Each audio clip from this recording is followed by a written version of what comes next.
Our next speaker is a forensic speech science lecturer at University of Canterbury, New Zealand. Vica spent a lot of time working with the Houston transgender community while pursuing a PhD at Rice University. Ladies and gentlemen, I give you Vica Papp.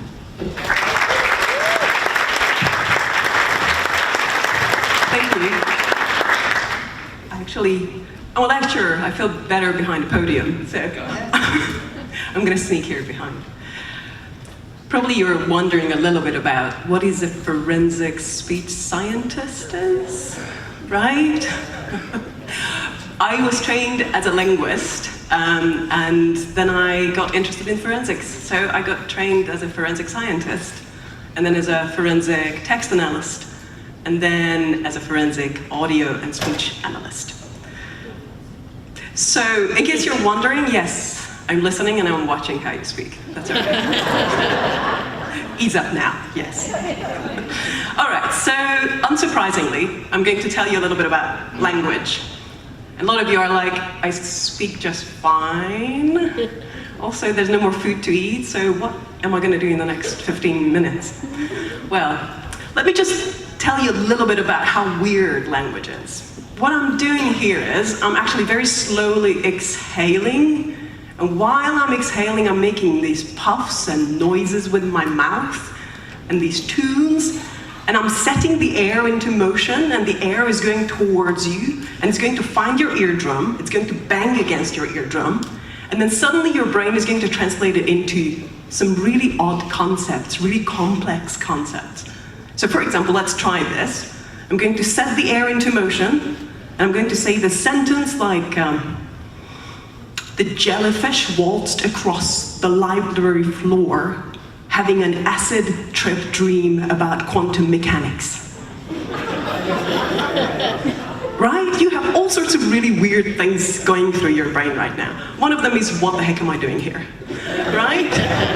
Now, if your life went just fine up until now, then you never heard this sentence before. Right?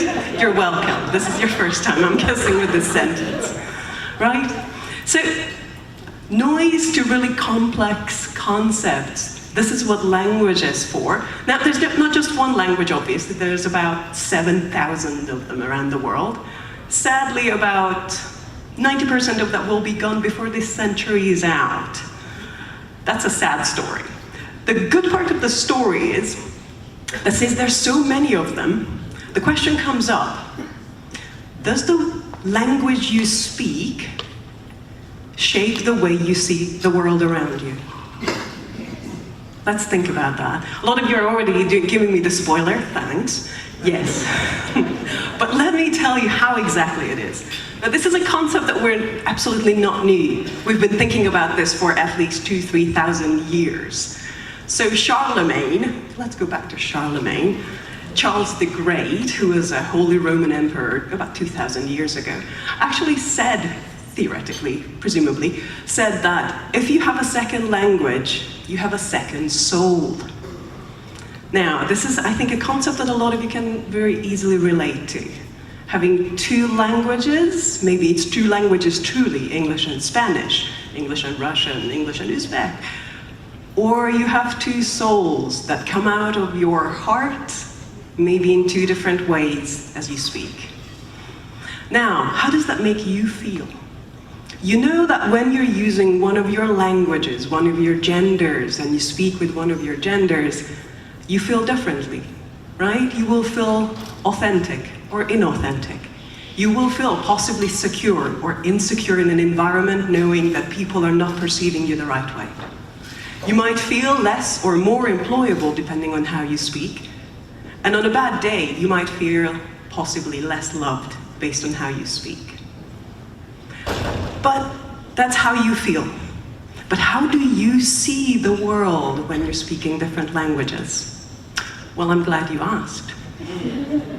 Well, we know a lot about different languages, and I want to tell you about one that I worked on a little bit. It's called Kuk Tayor. Anyone here speaking Kuk Tayor? Figured not. It's a tiny Aboriginal language spoken in Australia, and there's something really weird about Kuk Tayor. In that language, space is conceptualized very differently from how we see the world. There's no word for right or left, right and left, in Kuuk-Taayor. So when you want to say someone, hey Bob, something is crawling on your leg, the only way you can say is like, hey Bob, something is crawling on your southwestern leg. Right? Or if you want to say like, hey child, you're gonna knock that glass off, would you mind shifting it south-southwest? Right? There's no way to say hello in Kuuk-Taayor. All you can say is like, where are you going to? And the answer is very similarly not going to be like, peace with you, I'm not an enemy, good day to you. No, it's, I am going north-northwest, a great distance today. Now, Kuuk-Taayor is not just weird when it comes to space. It's very weird when it comes to time as well.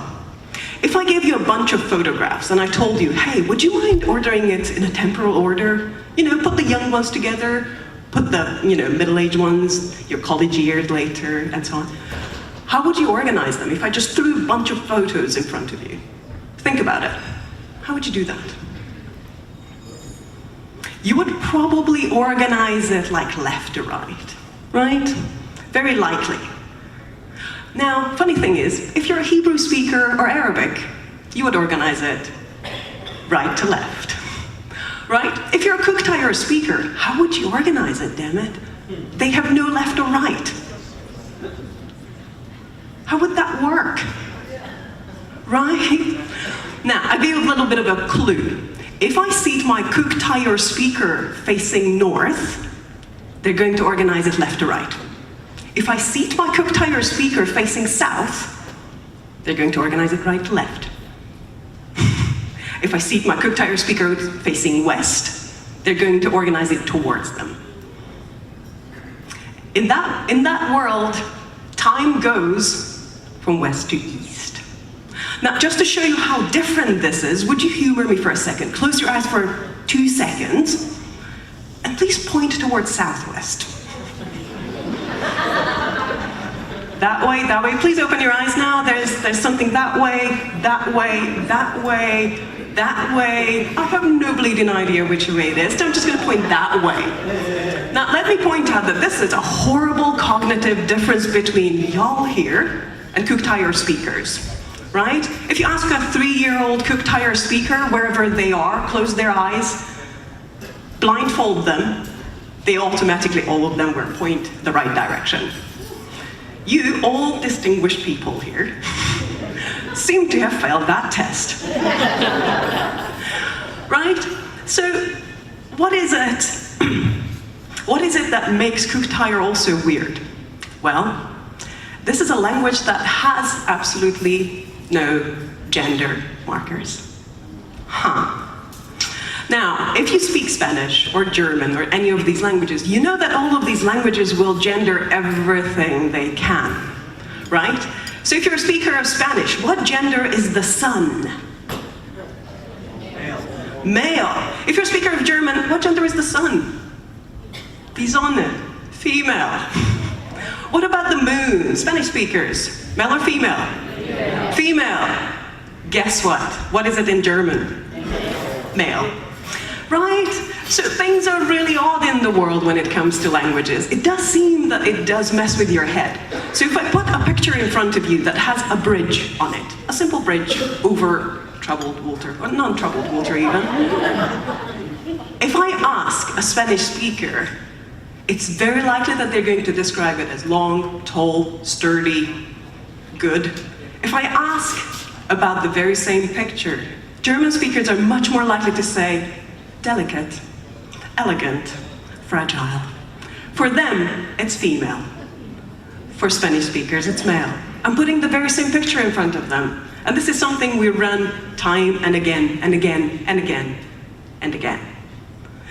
So, okay, we dealt with space, we dealt with time, we dealt with gender, but even things that you wouldn't think are also really oddly shaped by language.